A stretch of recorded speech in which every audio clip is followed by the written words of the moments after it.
अस्सलाम वालेकुम students and welcome to the free online classes.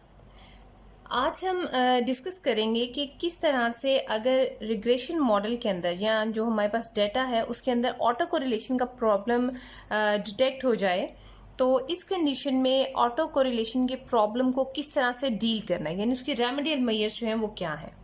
अब autocorrelation is a post regression test और autocorrelation एक disease है जो किसी भी मॉडल के अंदर तब क्रिएट होती है जब एक टाइम पीरियड का एरर अपने से अगले या उससे हाई डिग्री के एरर टर्म के साथ कोरिलेट हो जाता है। यानी एक time period like t time period का एरर टर्म अपने से अगले टाइम पीरियड के एरर टर्म को प्रिडिक्ट करने की एबिलिटी रखता है। यानी we have the general assumption of OLS model that there isn't any correlation between the successive error terms, ठीक है, या error terms of successive observations, उनके दरमियान कोई रिलेशनशिप नहीं है। अगर ये assumption violate हो जाती है यानी that is not equal to zero, it means that your model has the problem of autocorrelation। अब autocorrelation अगर by using the different methods to detect the autocorrelation जो हमने अपने प्रीवियस लेक्चर में स्टडी किए, उन मेथड को यूज़ करते हुए आपने ये डिटेक्ट कर लिया कि मॉडल के अंदर ऑटो कोरिलेशन मौजूद है और उसकी प्रेजेंस को इग्नोर कर दिया, ठीक है, या उसको आपने सॉल्व नहीं किया, उस पर रेमेडियल मेजर्स अप्लाई नहीं किए, तो इस कंडीशन में you have to face some problems, या इन प्रॉब्लम्स को आप कह सकते हैं that consequences of ignoring autocorrelation या consequences of having autocorrelation in your model. So in that case there are certain problems you have to face. अब वो consequences या problems जो हैं वो क्या हैं? Problems of having autocorrelation. First problem is कि जो coefficients हैं, coefficients जो हैं आपके that will be unbiased, ठीक है, वो unbiased रहेंगे and consistent भी रहेंगे, but these coefficients are no more efficient, यानी not efficient means that the coefficients in the presence of autocorrelation are not blue. Blue means that best linear unbiased estimate property, आपकी coefficients beta not, beta one, beta two and so on, ये coefficients आपके unbiased और consistent तो होंगे लेकिन ये efficient जो है वो नहीं रहेंगे। इवन आपका जो सैम्पल साइज है अगर वो बहुत ज़्यादा लार्ज है, इसके बावजूद जो कोफिशिएंट्स हैं वो अनबाइस्ड तो होंगे लेकिन वो एफिशिएंट नहीं होंगे। जैसा कि हमने अपने प्रीवियस लेक्चर्स में देखा कि हेट्रोस्किडास्टिसिटी में भी यही प्रॉब्लम होता है कि अगर मॉडल के अंदर हेट्रोस्किडास्टिसिटी मौजूद हो तो उसकी प्रेजेंस में जो कोफिशिएंट है वो अनबाइस्ड और कंसिस्टेंट होते हैं लेकिन एफिशिएंट नहीं होते। तो उस कंडीशन में अगर आप अपना सैम्पल साइज लार्ज कर दें तो प्रॉब्लम रिजॉल्व हो जाता है। लेकिन ऑटो कोरिलेशन से टाइम सीरीज इशू, ठीक है, मोस्ट प्रोबेबली ये टाइम सीरीज में पाया जाता है, तो इसमें अगर आपका सैम्पल साइज बहुत ज़्यादा लार्ज पे होता है तो भी ये प्रॉब्लम जो है वो ख़त्म नहीं होता। इसी तरह से जो स्टैंडर्ड एरर्स के एस्टिमेट्स हैं, स्टैंडर्ड एरर एस्टिमेट्स वो इनअप्रोप्रिएट हो जाएंगे, आर इनअप्रोप्रिएट,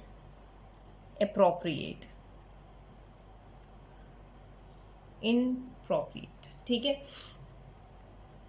जब आपके स्टैंडर्ड एरर्स जो है वही ठीक नहीं आ रहे तो जो आप individual test of significance apply करेंगे which is based on the standard error estimates, तो वो भी आपके पास स्ट्रॉन्ग इन्फॉर्मेशन देंगे।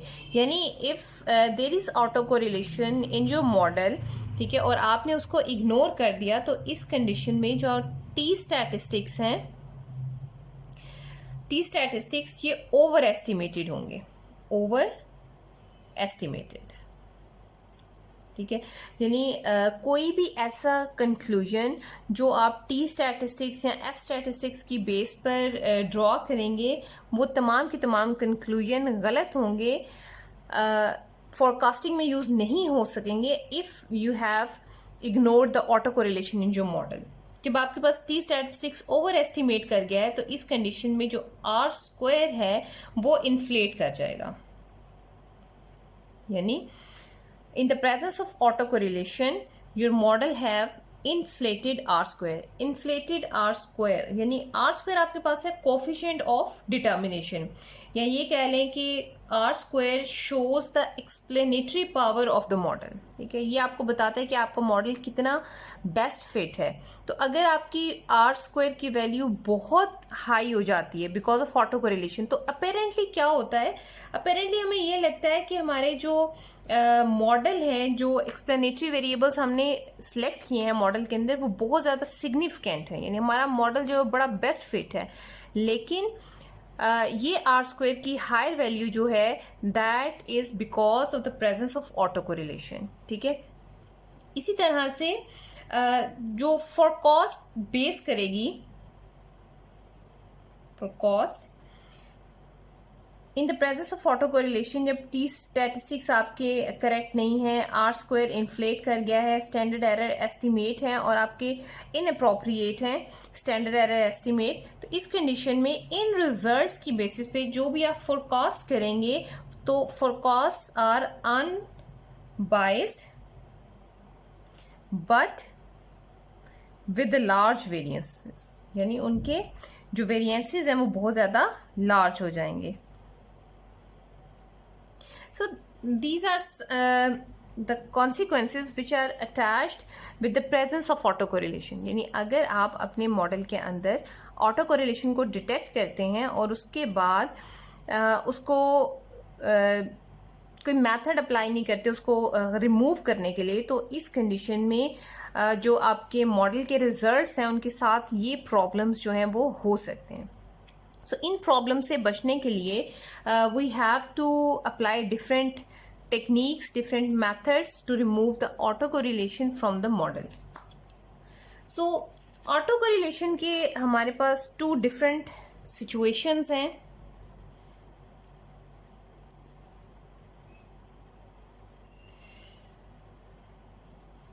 जब you have some information about rho when rho is known, यानी जब आपको पता हो कि ई टी और ई टी माइनस वन के दरमियान जो कोरिलेशन कोफिशिएंट की वैल्यू है वो आपको पता हो। For example you know that rho is equal to 0.7 और you know that rho is equal to -0.5 et cetera. ठीक है, जब आपके पास रो के बारे में कोई ना कोई इंफॉर्मेशन मौजूद हो। सेकंड जो कंडीशन है, सिचुएशन है, वो इसके ऑपोजिट है, when you have no information about rho, यानी व्हेन रो इज अननोन, अब आपको रो का नहीं पता। दोनों कंडीशन में ऑटो कोरिलेशन को रिमूव करने के लिए we apply GLS method. GLS method is generalized least square method, general differencing method. ठीक है, इसको जनरल डिफरेंसिंग मेथड कहते हैं। यहाँ में GLS मेथड को इस्तेमाल करते हुए इसमें हम एक डिफरेंस इक्वेशन, यानी एक मॉडल जो गिवन है उस मॉडल को डिफरेंस इक्वेशन में ट्रांसफॉर्म करेंगे और फिर उसको सॉल्व करेंगे। तो उस ट्रांसफॉर्म मॉडल से जो हमारे पास पैरामीटर्स आएंगे या जो मॉडल के रिजल्ट्स होंगे, दैट रिजल्ट्स और that error term is white noise, means कि उस एरर टर्म में ऑटो कोरिलेशन मौजूद नहीं हो।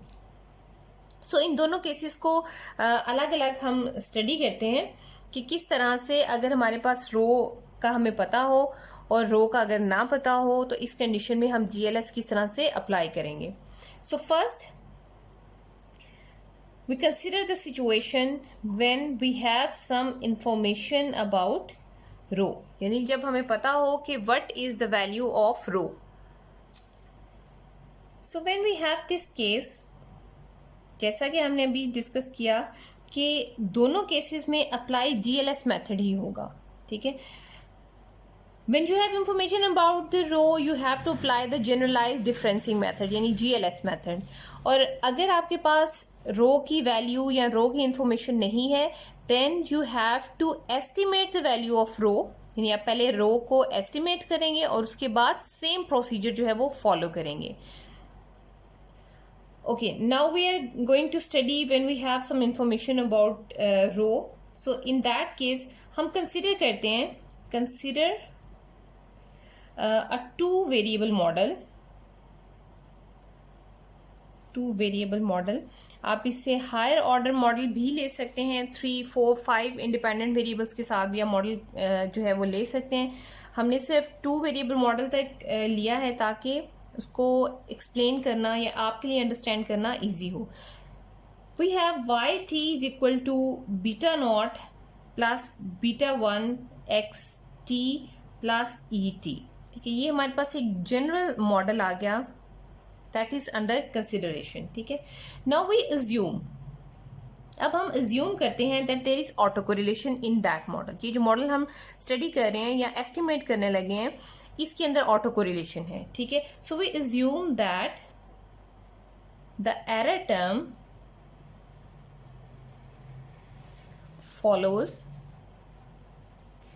AR1 scheme.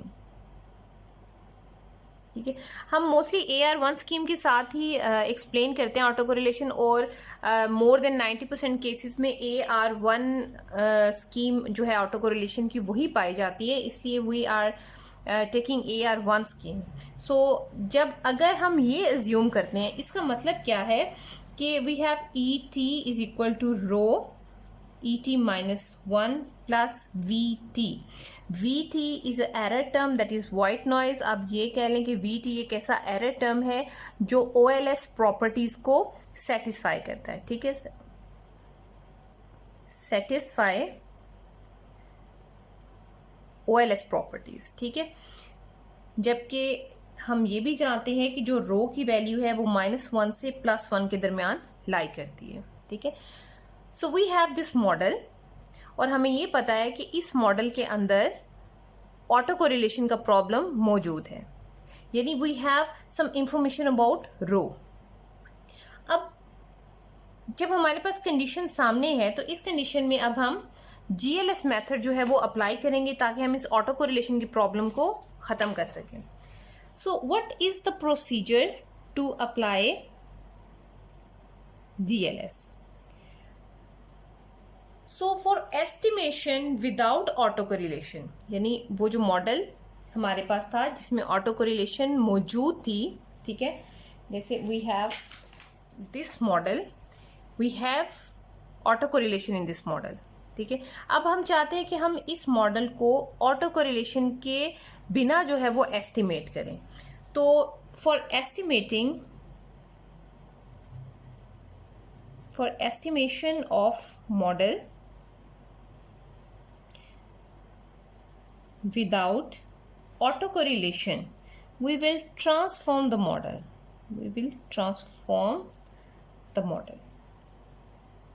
ठीक है, ट्रांसफॉर्म कैसे करेंगे?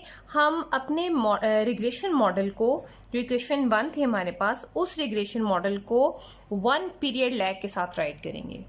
जैसे कि हमारे पास जो मॉडल था that is YT is equal to beta naught plus beta 1 XT plus ET. ये हमारे पास मॉडल था जिसके अंदर ऑटो कोरिलेशन मौजूद थी. अब हम इसको राइट करेंगे with 1 period lag,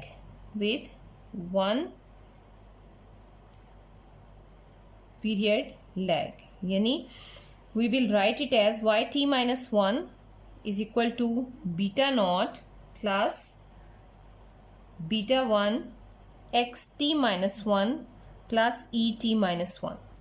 Now we multiply that model with rho.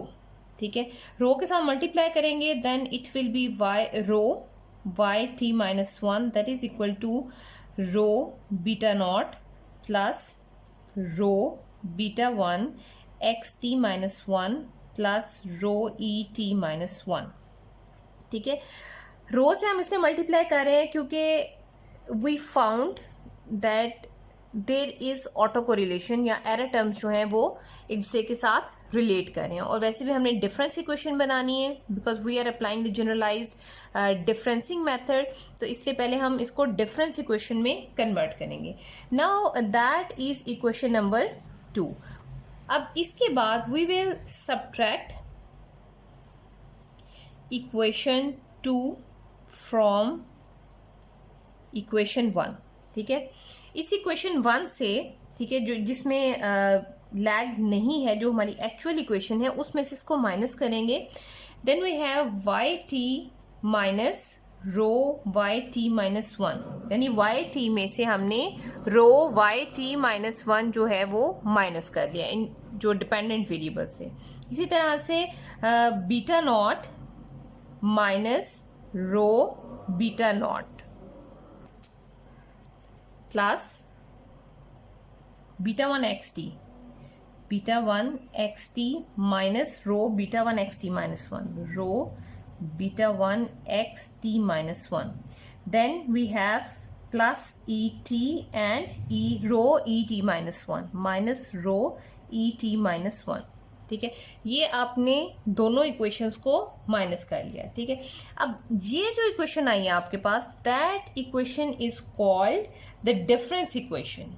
ठीक है, that is called difference equation. और ये क्योंकि एक डिफरेंस इक्वेशन की शेप इख्तियार कर गई है, that is the reason that we called it the generalized differencing scheme और जनरलाइज्ड डिफरेंसिंग मेथड। अब इसमें हम कुछ सब्स्टिट्यूशंस करेंगे।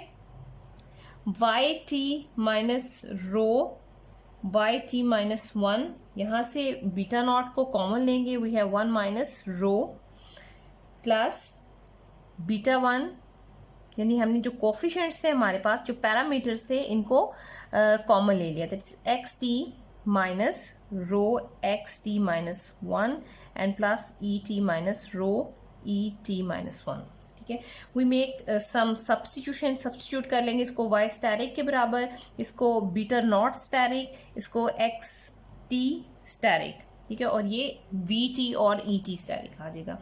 यहाँ पर we write it as y t asterisk. ठीक है, जबकि हमने सपोज किया, एज्यूम किया y T minus rho Y T minus 1 that is equal to y t asterisk. ठीक है, इसी तरह से beta naught asterisk, beta naught 1 minus rho is equal to beta naught asterisk plus beta 1 that x T minus rho x T minus 1 को हमने x T asterisk ज्यूम कर लिया। आप इसको कोई भी सिंबल दे सकते हैं, आप इसको बीटा नॉट प्राइम लिख सकते हैं, बीटा नॉट 1 लिख सकते हैं, ये आपकी अपनी मर्जी है। I use the symbol asterisk, so that is x T asterisk plus V T, इसको हमने सपोज कर लिया दैट इज वी टी। अब ये जो मॉडल है हमारे पास, हमने फर्स्ट मॉडल जब बनाया था तो हमने कहा था कि VT is a white noise, that is a error term which satisfy the properties of OLS। अब OLS की प्रॉपर्टीज क्या है कि it doesn't have any relationship with the successive error term, यानी ऑटो कोरिलेशन जो है वो इसके अंदर मौजूद नहीं है। Now after transforming the model हम क्या करेंगे, सिंपल इसके ऊपर OLS अप्लाई करेंगे। ठीक है, OLS अप्लाई करने के बाद जो है हम बीटा 1 और बीटा नॉट की वैल्यूज जो है वो कैलकुलेट कर लेंगे। ठीक है, सिंपल आपने इसके बाद क्या करना है, apply OLS method to estimate beta naught and beta 1।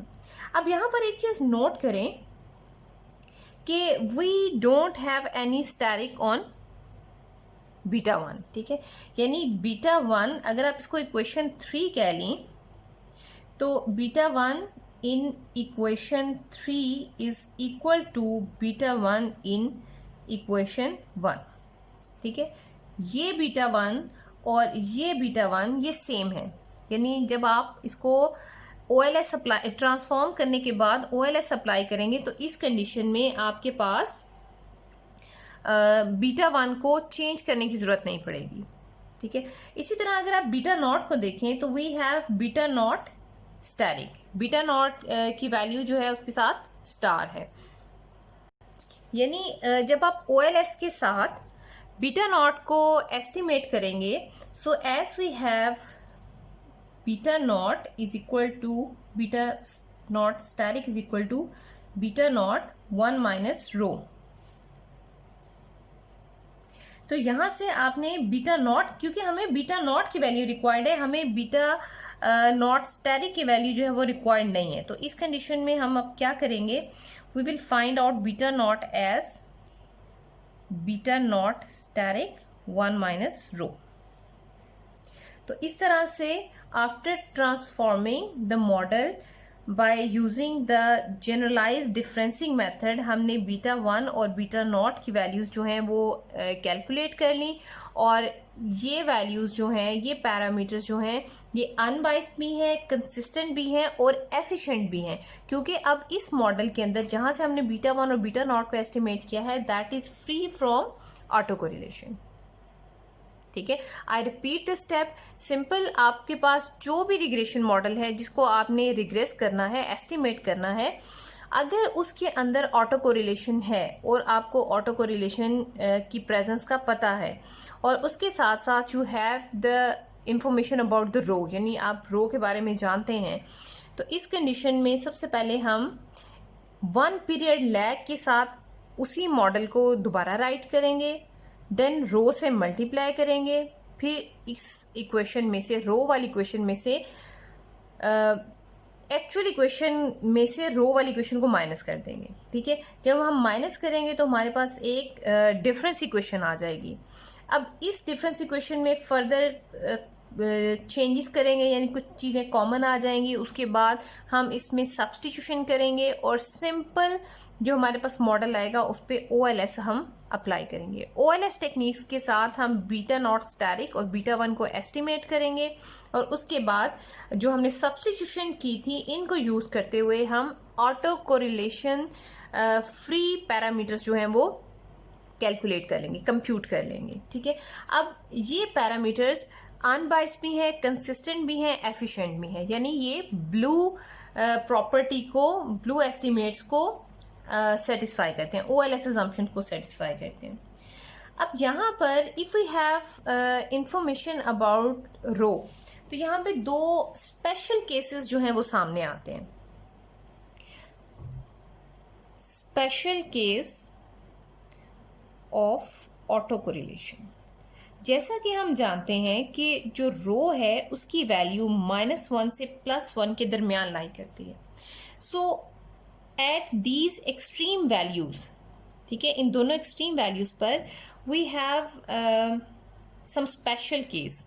जैसा कि हम अगर ये सपोज करें रो इज इक्वल टू +1, ठीक है, कि हमें मालूम है कि जो रो की वैल्यू है वो +1 है, तो इस कंडीशन में हम GLS को किस तरह से अप्लाई करेंगे? So we apply the procedure of GLS, we write the regression model with 1 period lag, यानी सेम प्रोसीजर हम फॉलो करेंगे। We have y(t-1) is equal to beta naught plus beta 1 x(t-1) plus e(t-1), ठीक है। अब इसको rho से multiply कर देंगे, we multiply it with rho, then we have rho y(t-1) is equal to rho beta naught plus rho beta 1 x(t-1) plus rho e(t-1), दोनों को minus कर देंगे, then we have y(t) minus rho y(t-1) that is equal to beta naught minus rho beta naught plus beta 1 xt minus rho xt-1 beta 1 plus et-1। अब यहाँ पे we have the information that rho is equal to +1, रो जो है वो 1 के बराबर है। तो अगर आप यहाँ पर वैल्यू यहीं पर उसकी 1 पुट कर दें, तो इस कंडीशन में आपके मॉडल के अंदर रो से मल्टीप्लाई करने के बाद कोई चेंज नहीं आएगा. Like why T minus one is equal to 1 into beta naught, that is beta naught, plus 1 into beta 1 x t minus 1, that will be beta 1 x t minus 1 plus e t minus 1.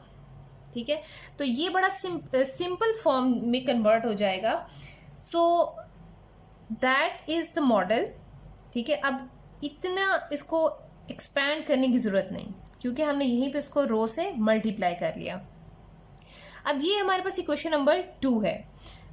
Equation number 1 हमारे पास हमारा actual model है. Y t is equal to beta naught plus beta 1 x t plus E t. अब इन दोनों को अगर हम माइनस करें, if we subtract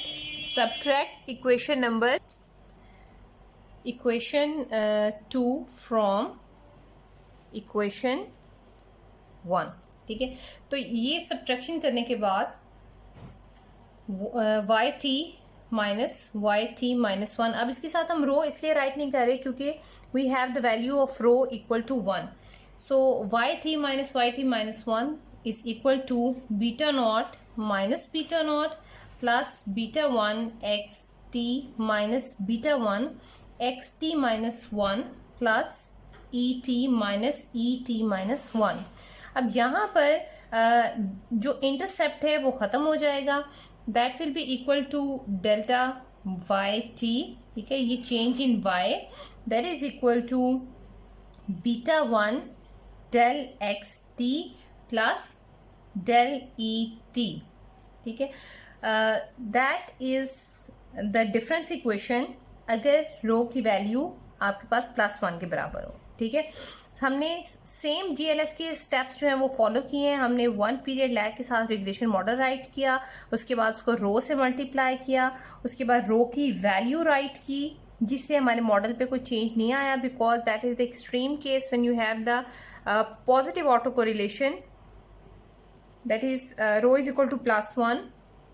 then we subtract the two equations and we get the first equation, that is the difference equation, and that is the simplest form of difference equation. ठीक है, अब यहाँ पे जो error term है that is free from auto correlation, और beta 1 आपके पास जो है वो पैरामीटर है. यहाँ पे इंटरसेप्ट जो है वो ख़त्म हो जाता है. That is one special case. अब दूसरी एक्सट्रीम क्या है, -1. यानी if we have rho is equal to -1, तो फिर रिजल्ट्स पे क्या असर पड़ेगा. Second case is rho is equal to -1.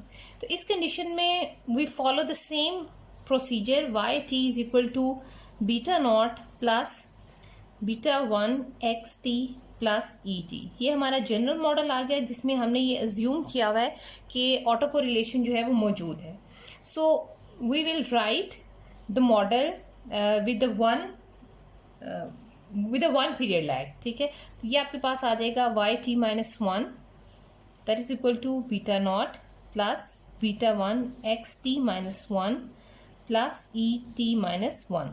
Now we multiply it with rho. जब हम इसको रो से मल्टीप्लाई करेंगे तो as rho is equal to -1, then that will be equal to minus y T minus 1. That is equal to, ये सारा model बाहर negative, beta naught plus beta 1 x T minus 1 plus E T minus 1. That is equation number 2 and that is equation number 1. अब हम इन दोनों को subtract करेंगे. Subtraction के बाद इस नेगेटिव साइन की वजह से अंदर इक्वेशन के अंदर, डिफरेंस इक्वेशन के अंदर जो नेगेटिव टर्म्स हैं वो पॉजिटिव में कन्वर्ट हो जाएंगी. यानी we have y t plus y T minus 1. पहले हम लिखते थे y T minus y T minus 1, लेकिन क्योंकि हमने इसको -1 से मल्टीप्लाई किया है, so we have y t plus y T minus 1. Then it is equal to beta naught plus beta naught plus beta 1 x t plus beta 1 x T minus 1. पहले यहाँ पे माइनस था, अब इस माइनस की वजह से प्लस हो जाएगा, plus E T and plus E T minus 1 T minus 1. अब ये आपके पास डिफरेंस इक्वेशन आ गई.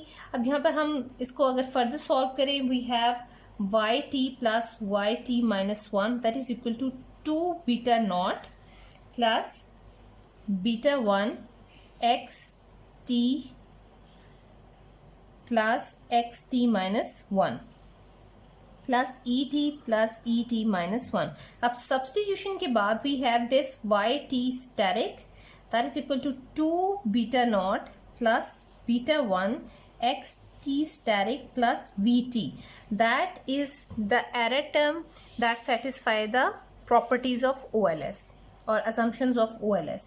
अब इसमें भी आप देखें कि बीटा वन के ऊपर स्टैटिक जो है वो मौजूद नहीं है इसलिए इस बीटा वन को जब हम इसके ऊपर OLS अप्लाई करने के बाद बीटा वन को एस्टिमेट करेंगे तो उसमें हमें ट्रांसफॉर्म करने की ज़रूरत नहीं पड़ेगी। We get the actual value of beta one, जो यहाँ बीटा वन है वही इसकी वैल्यू होगी बीटा वन।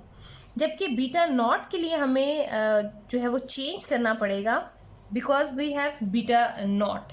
ठीक है, तो to get only beta naught, तो हमारे पास जो आंसर होगा to get the original beta naught, to get original value of beta naught, हमारे पास जो 2 बीटा नॉट की वैल्यू आएगी उसको हम डिवाइड कर देंगे, डिवाइड बाय 2। ठीक है, जबकि बीटा वन जो है beta one is same. So that is the special case of autocorrelation when you have information about the value of rho. So आज के लेक्चर में हमने ये स्टडी किया कि अगर हम अपने मॉडल के अंदर ऑटो कोरिलेशन को डिटेक्ट कर लेते हैं बाय यूजिंग डिफरेंट मेथड्स और उसके बाद अगर हम उसको इग्नोर कर देते हैं, so we have to face some consequences of having auto correlation in the model. ठीक है, और उन प्रॉब्लम्स के साथ जो हमारे रिजल्ट्स हैं, जो कंक्लूजन्स हैं, वो रिलायबल नहीं रहती, इसलिए हमें ऑटो कोरिलेशन को रिमूव करना पड़ता है। अब ऑटो कोरिलेशन को मॉडल से रिमूव करने के लिए हम जनरलाइज्ड डिफरेंसिंग मेथड जो है वो यूज़ करते हैं। अब यहाँ पर ऑटो कोरिलेशन की 2 सिचुएशंस हमने स्टडी की। पहली, जब इंफॉर्मेशन होती है हमें रो के बारे में, means when rho is known. ठीक है, और सेकंड सिचुएशन है when we have no information about rho, means rho is unknown.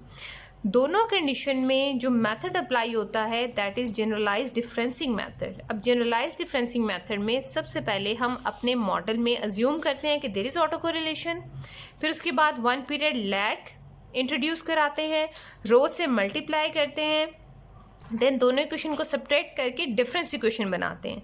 फिर प्रॉपर सब्स्टिट्यूशन के साथ हम एक मॉडल जो है वो कंस्ट्रक्ट करते हैं और उसके ऊपर सिंपल OLS अप्लाई करने के बाद we get the actual results of beta one and beta naught. ठीक है, इंशाल्लाह नेक्स्ट लेक्चर में वी विल स्टडी कि अगर हमें रो के बारे में इंफॉर्मेशन नहीं है तो इस कंडीशन में हम किस तरह से पहले रो को एस्टिमेट करेंगे और उसके ऊपर GLS अप्लाई करेंगे। So I hope you understand well. Thank you so much.